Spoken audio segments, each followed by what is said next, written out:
It's Sunday, and we welcome you into another edition of our program. We call it Moral Side of the News. We're here every week, and I'm John Blim with the WHAS Crusade for Children. With me today, again, a distinguished panel. Reverend Harriett Akins-Banman, Centenary United Methodist Church, New Albany. Rabbi Gaylia Rooks, the Temple. Reverend Dr. Kilen Gray, Louisville Presbyterian Theological Seminary. And Father Joe Graffis, Archdiocese of Louisville. Last week's drive-by shooting that killed 16-year-old Tyree Smith and wounded two other teens while they waited for a school bus was yet another stark reminder of the widespread availability of guns fueling Louisville's record violence this year. More than 40 states, including Kentucky and Indiana, have preemptive laws that take away local control, giving most, if not all, of the power to regulate guns to state legislatures.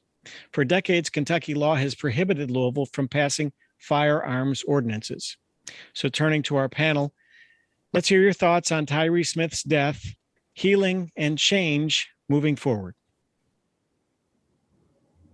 First of all, I'd like to express, as the community has, continued prayer and love toward Tyree Smith's family, his mother. In fact, my wife and I have a counseling center, a Creative Spirits Behavioral Health, right at the spot where that happened, right at the doorstep. And our staff was able to, later in the day, to help families there in their community. My heart goes out to them and continues to those, not only the Smith family, but all of the families within Louisville that have been victimized by this increase, not only just this year's increase of murder, but this gun violence that continues to pervade and be pervasive, rather, in our community over the years. I think it's immoral, in my view, that we have double standards in legislation where there's the championing of local control when it comes to schools, when it comes to other issues of significant import in our community. But in this one issue of guns, that the power to regulate what happens within a city ordinance is not allowed and is taken away from. This is not democracy. That is not the tenets of freedom that is so touted by the ones that are promoting that type of policy. It is immoral. It is incorrigible.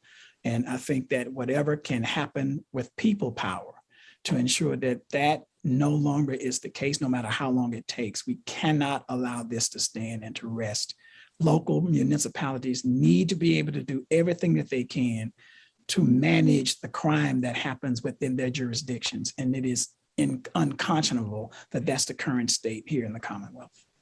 I couldn't agree with you more. I mean, every single thing you said, starting with tremendous sorrow over the unnecessary death of Tyree Smith and all the kids and the adults and the innocent bystanders.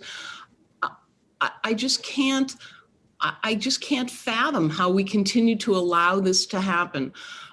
There are other states that also say that it's state government, not local government, that gets to decide this. But Kentucky is the only state where it's a crime to even try and change that. And it is a double standard. It is from the gun lobbies, and it has nothing to do with morals, and it has nothing to do with the Second Amendment, and it has nothing to do, as you mentioned, it's such a double standard. Sometimes it's states' rights, individuals, counties, there's no question that a rural area has different needs than an urban area. And the fact that we can't say that this is of epidemic proportions in our metropolitan area, that we need different gun laws, that we need to protect our citizens, it is beyond immoral, it is criminal. I think agreeing with both of you that as you apply moral principles to moral decision-making, you have to be consistent. Now, obviously, there are different circumstances, but you have to be somewhat consistent. And this total inconsistency about, well, masks are one thing, but guns are something else, is absurd. But I think one of the things too, and before we started today, Gaylia said this is complex. There are lots of responsible gun owners, and I acknowledge that. And maybe there's more responsible gun owners in rural areas than in city areas. I think that's probably possible to say that. But there are so many people who get guns who don't know how to use them, or are getting them for whatever reasons, and they get misused. They don't know how to take care of them, put them away, or protect other people from them, especially kids, and suicides and all that kind of stuff. There's such an inconsistency there that the gun lobby doesn't seem to want to acknowledge. Yes, there are responsible people, but there's a lot of people who are irresponsible and are not. You all need to take the effort of trying to train people how to do that. And I think when you look at a lot of these problems, sometimes we're just looking at the surface, the guns, and the guns are a problem. But there's so many other things, whether it's housing, whether it's poverty, whether it's the pandemic and the hopelessness of a lot of kids, especially teenagers, around all of these kind of issues, where I feel like I don't have much value anyway, so what the heck, I'm going to join a gang. What causes kids to join gangs, and what is that doing for them? I mean, there's so many other issues underneath all of this that I think sometimes don't get discussed when we talk simply about gun control itself.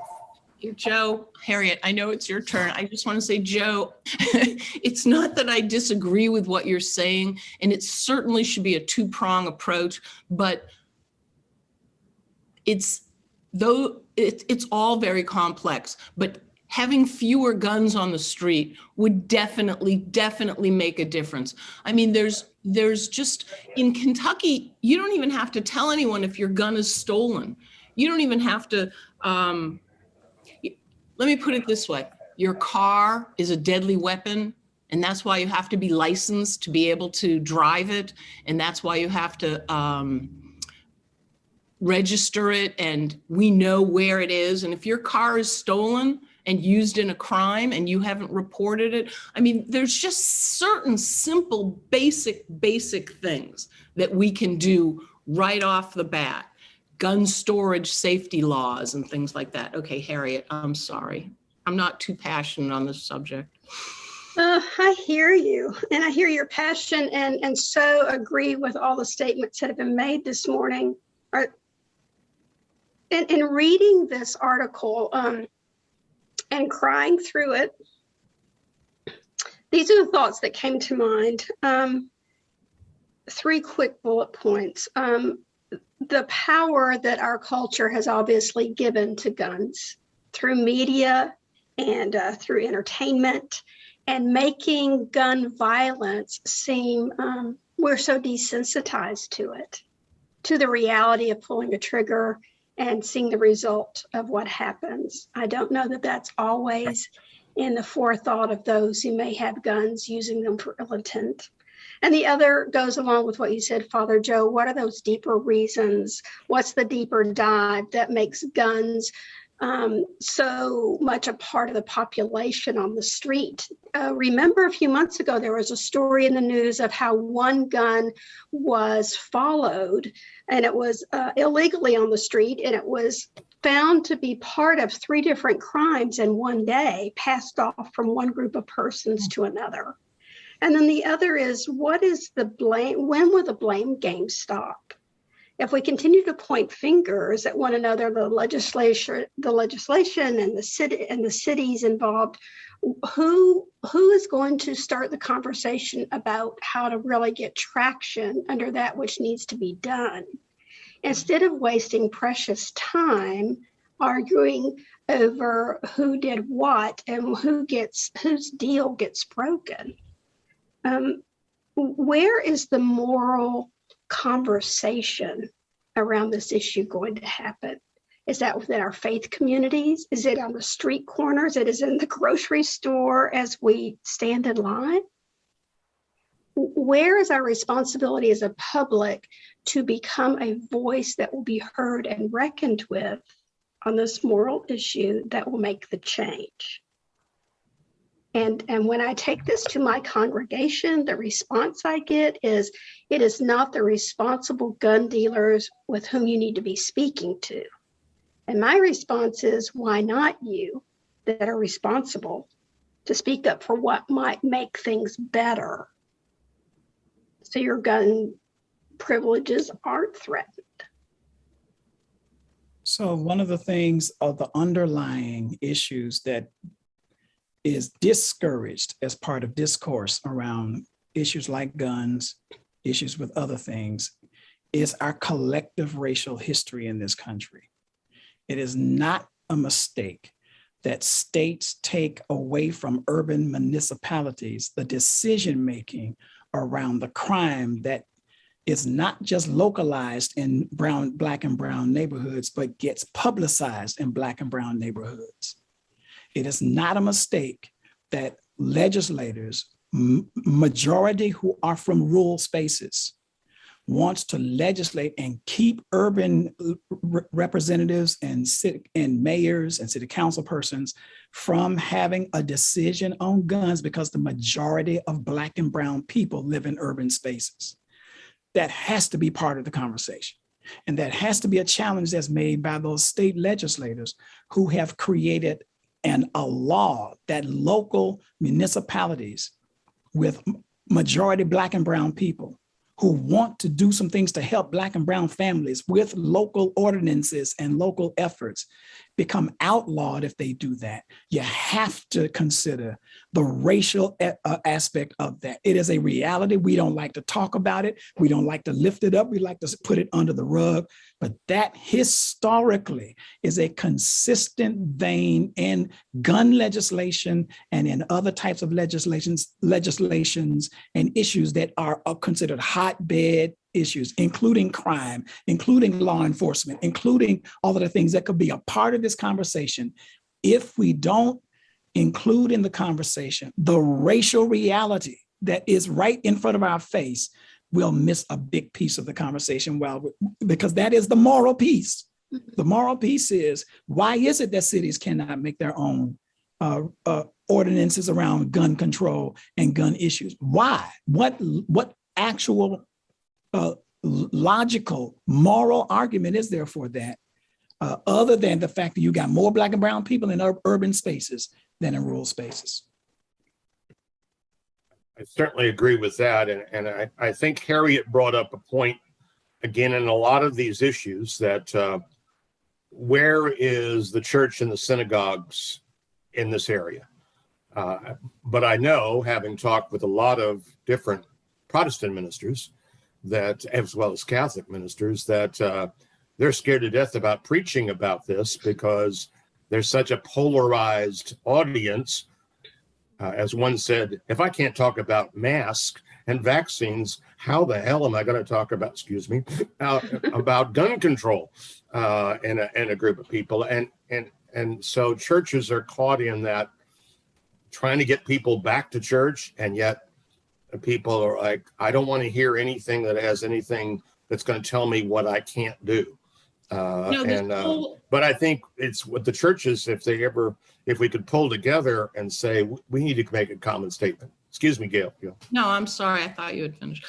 I just, the preservation of life is, in Judaism, and I've been saying this about other issues too, is the highest commandment.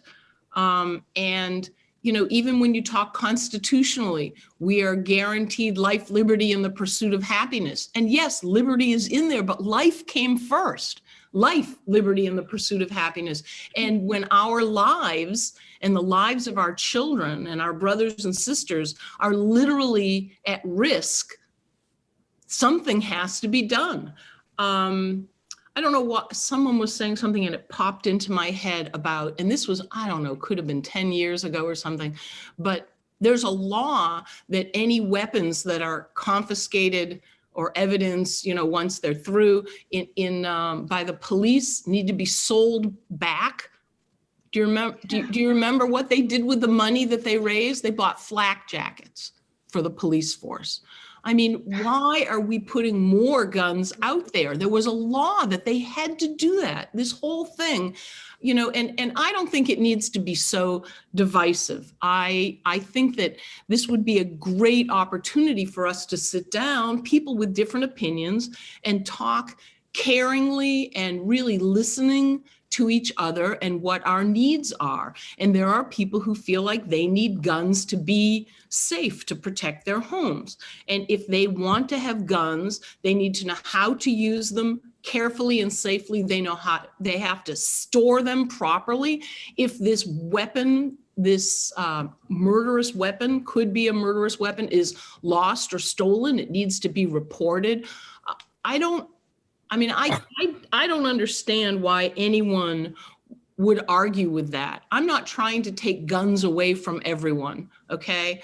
That's not my goal here.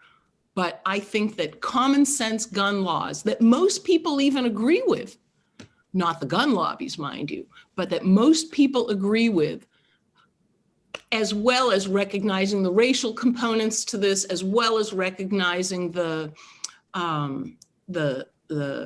emotional distress of teenagers. And look, you can't honestly tell me, or I'd be interested if someone could honestly tell me that someone who has used a gun before in a felony should be licensed to have a gun again. Or someone who's been arrested for spouse abuse or child abuse or things like that needs to have a gun. I think that there are certain common sense things that, you know, even at gun shows, and especially second, you know, the gun shops are trying to be, I hope, responsible about, you know, to whom they sell these guns, but they need to be reported. And when they have thefts, they need to report those. So a follow-up question, all of you in so many words have said this is very complex. So if you had a magic wand today and you started, what would you start with first to try to chip away at this problem? Well, I think Harriett said it, part of it, and I think the Metro Council Armstrong said, who's going to sit down at the conversation? I don't sense that coming from the mayor, unfortunately. Are we just talking to ourselves? Are we just talking to powers that be? All these questions, I think we've got to create some listening sessions where people can have their say, need to be respected, but kind of say, okay, what can we do together? What are those pieces on which we can agree, even though we may have disagreement in the bigger picture? What are these pieces that we can agree upon to make an impact? Because as Gaylia said, we want to honor life. And in the United Methodist, falling back on John Wesley's teaching, he had 3 simple rules: do good, do no harm, and stay in love with God. So how is it that we do good and do no harm so that we might show our love of God by respecting one another? I think a place I'd start is I'd pull all those grieving mamas and daddies and grandparents and friends together to share their grief and to tell their stories in front of those who are so adamantly against change. I agree with what you've just said. I think that there's a growing political bloc of grieving parents, of grieving family members, or allies, who vote. And that is an untapped political giant that is just waiting to be awakened. I think that with all the conversations that we have within community and within our religious spaces, it has to end up resulting in political action, because it is the politics that's creating this issue. So it's going to have to be a political solution that resolves it. And it has to be people power. It's got to come from the bottom up. Now, it's not happening from the top down. It has to be a bottom-up grassroots a movement centered around those who are grieving the loss of their kids and their family members from gun violence. And there are some beginnings of it around, even with the Florida high school shooting, and with every tragedy that happens, there's a new political collective pulling these things together, from like the Brady Center and others that have been working for years on this effort. For years, but it's taking too long. I'm not saying I don't agree with what you're saying, and Harriett said, I think it needs to be a three-prong approach. Yes. And I think we need to go for we need to do some of the listening and the healing and the conversations, absolutely. But we need to also be able to pass sensible gun laws.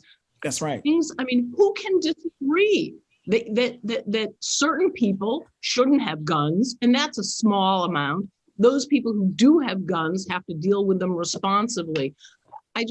Brandon Cohen, who was in government, but he's a member of my congregation, and I remember when he tried to do this, it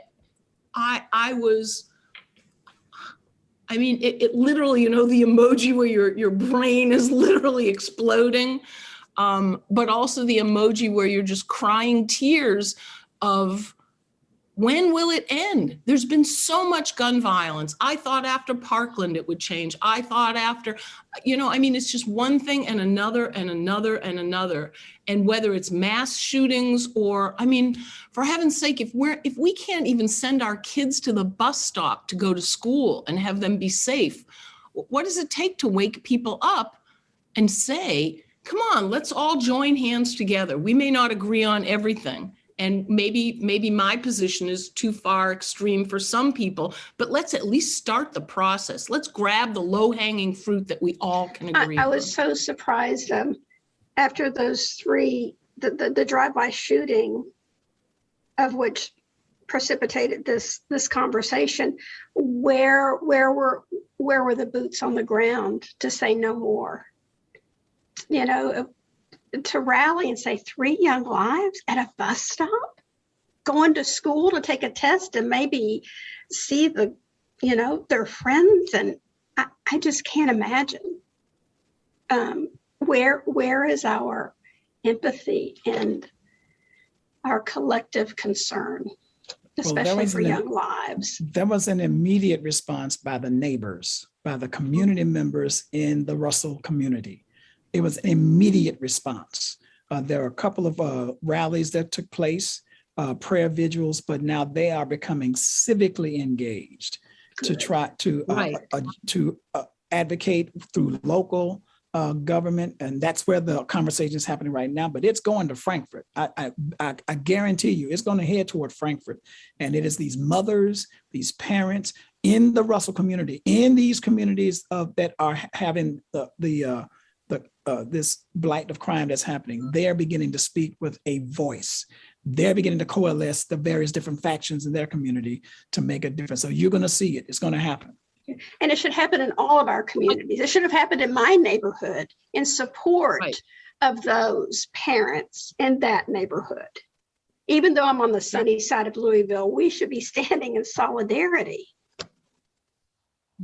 My concern, Kilen, with what you just said is, as you've laid it out, is that there are those who want to eliminate the voting rights of a lot of people who are the victims of crime. And that's another. Oh, position. Right. There's a connection. It's a connection. It's all connected. It's all part of a grand plan. It's a connection. Absolutely. And it's targeted around urban communities. And I'm going to repeat it. We're not going to resolve this unless we expose that devil right there, that continuous journey and narrative of our common struggle in this country. It is undergirding all of these different things that we're talking about. We've got about 3 minutes left, panel. I just want to take time and what would you say are your thoughts and prayers for victims of these violent crimes, their families, and just what solace would you offer to them in their time of grief? I hope that what Kilen is saying is going to be true, that God willing, they will not have died in vain, that we can change the world, that their death will not be for naught. I think as we look in the scriptures so often, it sometimes takes a long time for the good to come out of the bad. The Exodus, just to use an example, and so many other times where it took decades, and we're a quick fix people, so you got to hang in there, and especially when it's legislative work, you've got to dig at that, and there's going to be ups and downs. It's tough sledding, convincing some people who don't want to be convinced for their own self-interest. To those grieving parents and friends and families and communities, I'd say, when you are crying in the dark night of the soul and you feel you are alone, to some, I would pray that they would feel embraced by the presence of others that maybe they don't know, that we are holding them up in prayer and good thought, even when they feel so isolated. My encouragement to those families would be that in the presence of God, there is hope, there is life, there is help. And so cry out, grieve in God's presence. Let your tears speak in God's presence, and then allow God to strengthen you to get feet to the ground to make a change in our community. Amen. The church say amen. Amen. Well, thank you to our panel on this one topic edition of Moral Side of the News, but a good discussion today, and we're grateful for that. Thank you to Kilen Gray, to Joe Graffis, Gaylia, Rooks, and Harriett Akins-Banman. You can watch this program again anytime on YouTube. Just go to YouTube and search for Moral Side of the News.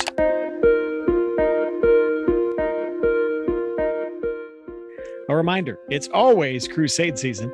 You can contribute anytime to the WHAS Crusade for Children. Just go to whascrusade.org to make a secure online donation. And as always, you can mail a donation to WHAS Crusade for Children, 520 West Chestnut Street, Louisville, Kentucky 40202. That's WHAS Crusade for Children, 520 West Chestnut Street, Louisville, Kentucky 40202.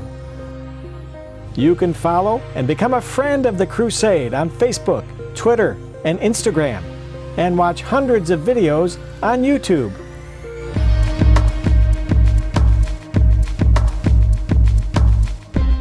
In the meantime, thanks for watching and listening. We'll be back again next week with another edition of Moral Side of the News. Thank you, panel.